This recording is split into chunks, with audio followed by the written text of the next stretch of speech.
Penguin Random House Audio presents Wild Cards 5, Down and Dirty, edited by George R. Martin, and written by John Joseph Miller, Edward Bryant, Roger Zelazny, Stephen Lay, Leanne C. Harper, Pat Cadigan, Arthur Byron Cover, Walter John Williams, Melinda M. Snodgrass, and George R. Martin.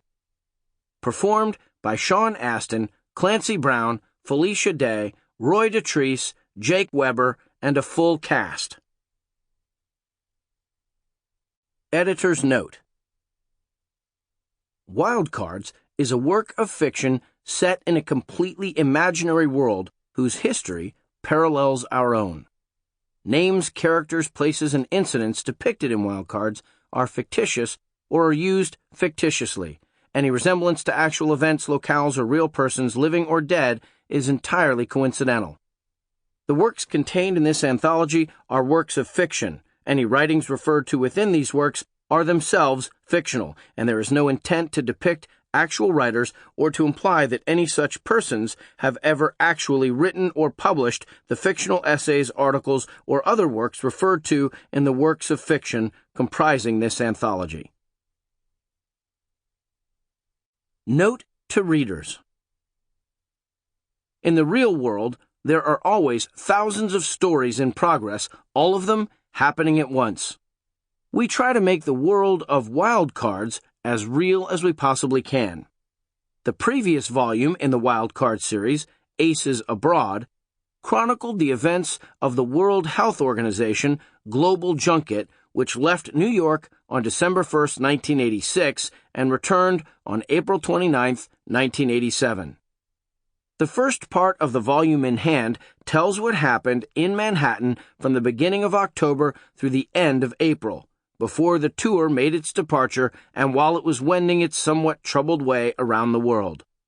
The concluding portions of our present mosaic relate the events of May and June after the travelers came home. The Editor. October 1986 to April 1987. Only the Dead Know Jokertown by John J. Miller. Read for you by Adrian Paul. 1. Brennan moved through the autumnal night as if he were part of it, or it were part of him.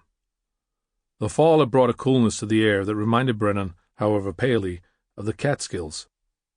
He missed the mountains more than almost anything, but as long as Ken was free, they were as unattainable as the ghosts of dead friends and lovers that had lately come to haunt his dreams.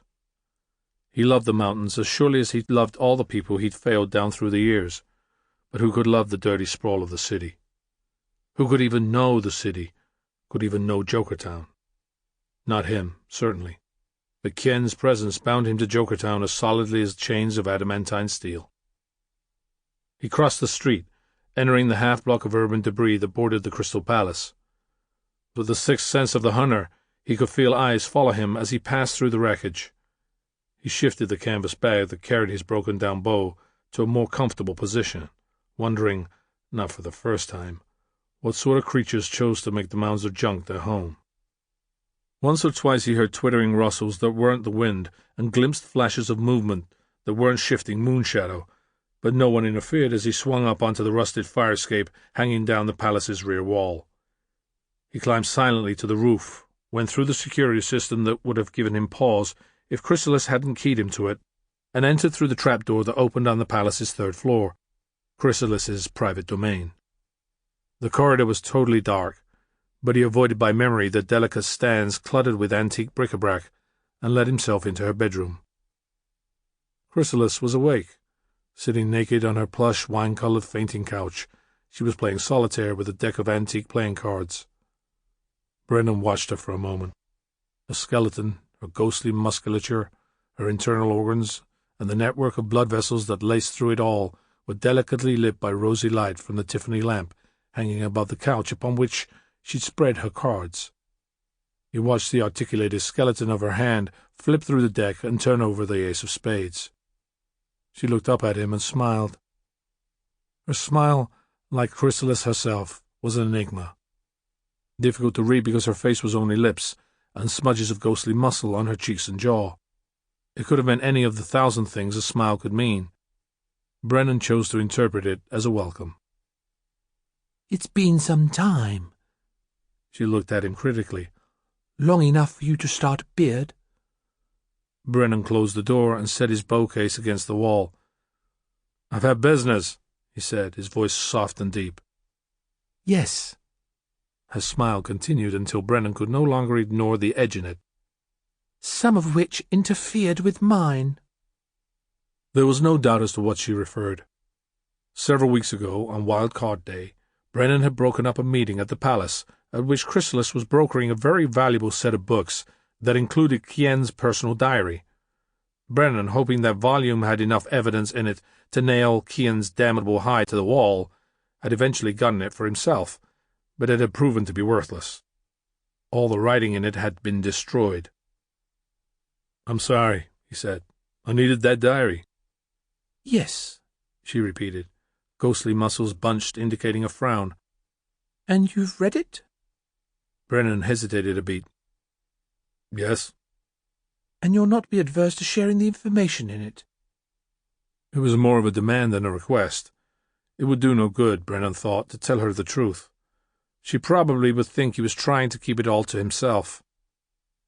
"Possibly."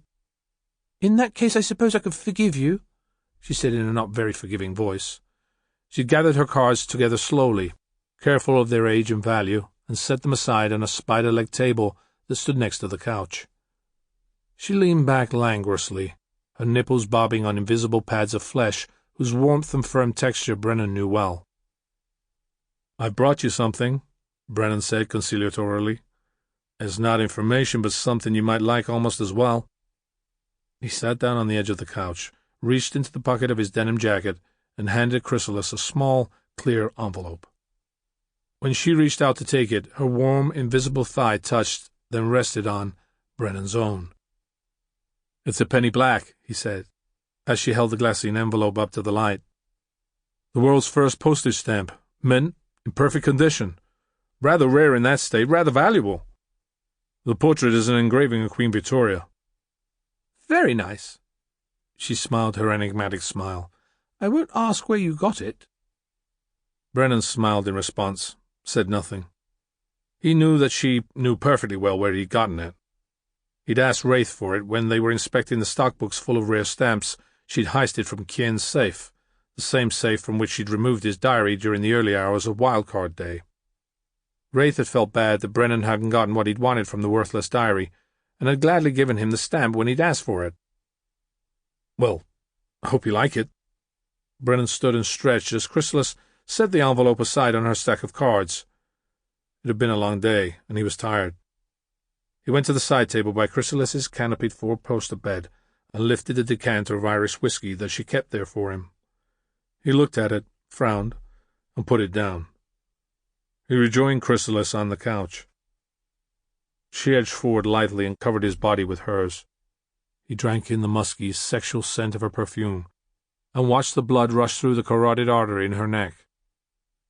"Change your mind about the drink?" she asked softly. The decanter was empty.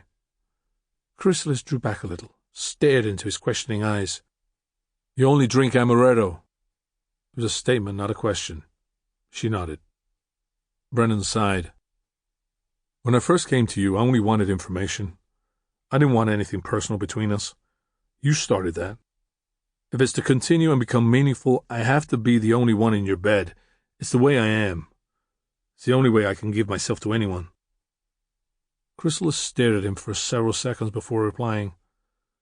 "Whomever else I sleep with is no concern of yours," she finally drawled in the British accent that Brennan, with his ear for languages, knew was faked. He nodded. "Then I'd better be going." He stood and turned. "Wait." She stood too. They looked at each other for a long moment, and when she spoke, it was in a conciliatory voice. "At least have your drink. I'll go downstairs and fill the decanter. You can have your drink and we can talk." Brennan was tired and had no other place in Jokertown he wanted to be. "All right," he said softly. Sample complete. Ready to continue?